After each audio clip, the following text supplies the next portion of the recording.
great antidote for fear and uncertainty in a world such as ours. That the biblical perspective on life is one in which we need to make a choice, and the choice is one of being grateful. And we have that option, we have that power to do that. A young man with a bandaged hand approached the clerk at a post office, and he said, "Sir, could you please address this card for me?" And the clerk did so gladly, and then he agreed to write a message on the card. He then asked, "Is there anything else I can do for you?" And the young man looked at the card for a moment, and he said, "Yes, please add a P.S. Please excuse the handwriting." You know, there's something wrong when people do something for you and then you take it for granted. You know, this is the kind of thing that happens a good deal. We are an ungrateful people.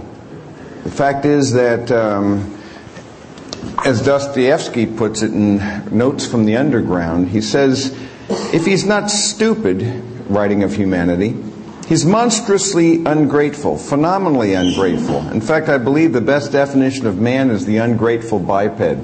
What is he saying? He's saying that our natural disposition is to move from a position of gratitude to grumbling. It just seems to be a natural fallback mechanism. I believe that we can make a choice between looking at life from a sufficiency or a deficiency mindset. And a lot of it comes down to that. Am I going to look at it from the standpoint of all that I have received, all I have been given, or instead will I focus on the things that I do not have that I might want to have? And so again, there's a human tendency. And this tendency is, I fear, to expect grace as our due. It's just a natural disposition. We expect grace as our due. I know I've told you this many times, but I look at it this way, that grace becomes entitlement as time goes by. It just does. So what was at first something that you perceive to be a good thing, later becomes something that you perceive as your due. And you take it in that way, and then you're resentful when you don't get that grace. But you never were entitled to grace. It was more than you were due. It's a mindset. There's this human tendency then to expect that. There was a woman who was on the beach with her son, and a freak wave came up as he was playing in the surf and carried him away. And she fell down on her knees when she saw this. It was only her grandson. She said, "Take me, God. It's my only reason for living. Take me instead. I'll do anything." All of a sudden, another freak wave takes him and brings him back and deposits him safely at her feet. Well, she inspects him briefly, and then she looks up to heaven, and with a loud voice she cries out, "He had a hat." What's wrong with that picture? It's not enough, you know.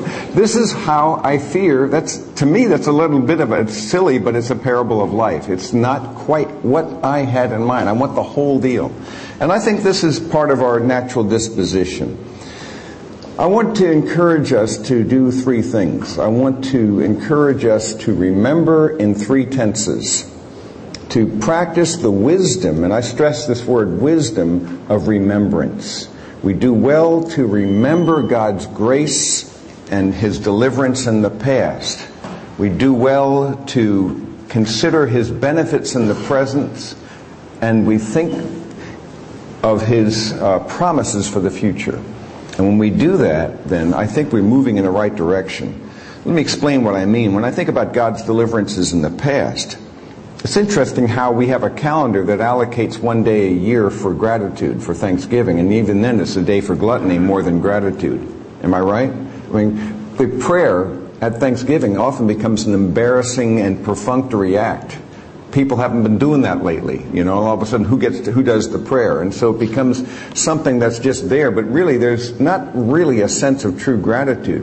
Significant to me that God ordained Israel's annual calendar in such a way that there would be numerous days throughout the year that would be designed for the expression of gratitude. Not one, but several feasts, annual feasts that were designed to do it. They had 7 annual feasts.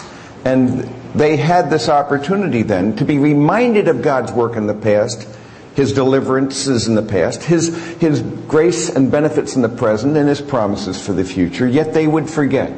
And they did not follow those things. They forgot this. The psalmist puts it this way: they became disobedient and they rebelled against you. They did not remember your abundant kindnesses.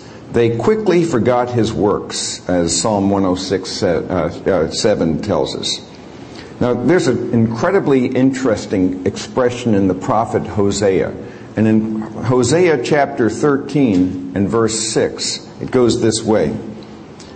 This is the essence of the decline into ingratitude. As they had their pasture, they became satisfied. And being satisfied, their heart became proud. Therefore they forgot me. Do you notice the sequence? It's quite an interesting one. First of all, it says they had their pasture. In other words, God provided for them abundantly and gave them a great deal. But then what happened is they became satisfied. And after a while, being satisfied, their heart became proud. In other words, they began to ascribe these benefits to their own abilities. And when their hearts became proud, they forgot God. Effectively, what will happen is that we will lose our trust and hope in God when we fail to remember. Augustine put it this way: lack of faith is not remembering what God has done for you in the past. It's a lack of faith.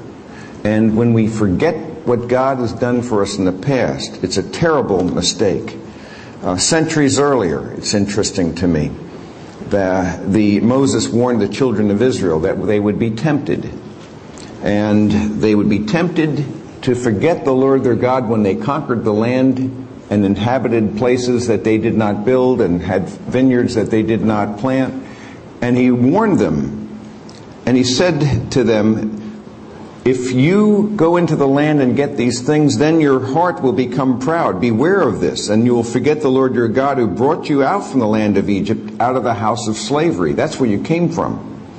Otherwise, you may say in your heart, my power and the strength of my hand made me this wealth. And that is the mistake. God takes them out. They were a rabble of slaves. He brings them into this land of milk and honey, this land of abundance. He provides for them sovereignly throughout the wilderness experience, and then He allows them to go into this land and to enjoy that abundance. And He warns them that as soon as things are going well for them, they'll forget the one who brought them out of slavery. It's just a natural human disposition. I love the realistic perspective of Scripture concerning human nature, because though our cultures change and our circumstances change, nevertheless, human nature is still pretty much the same, and that does not change. And so that's why these words are relevant to us. It's interesting that the antidote to that spiritual poison that they were warned about is found in the next verse, in Deuteronomy 8:18. But, it says, you shall remember the Lord your God, for it is He who is giving you power to make wealth. That's a very interesting text. It's the Lord your God who gives you the power to make wealth. Apart from Him, you would not have this power. And that's why there is a tremendous danger then when we suppose that my hand, the strength of my might, brought me this wealth, this well-being. Because then we will forget the Lord our God. And pride will make us forget God and bring us toward autonomy. And autonomy and independence leads to a mindset of arrogance rather than dependence. A mindset then of independence rather than a radical sense of gratitude for all that God has done for us. It's just a natural disposition that we see, a natural temptation for us to forget. And I think we do well to remember. And I want to encourage you day by day to make gratitude a part of your day. I've told you this before, but I think it cannot be repeated too often, that we need to try to begin the day with a word of gratitude, a word of thanksgiving, to review some of God's benefits in the past. I've just recently discovered that one of the best things I can do, a very creative approach, is to thank God for things that didn't happen to me. Now try that out sometime. Go through the litany of all the things that could have happened to you and did not happen to you. There's a lot of dumb things we did that we got away with. There's a lot of things that happened to us that we narrowly escaped. And when we look at it that way, that can be a great way of reviewing. I decided to review those things on my way here, and I was kind of stunned by the number of things.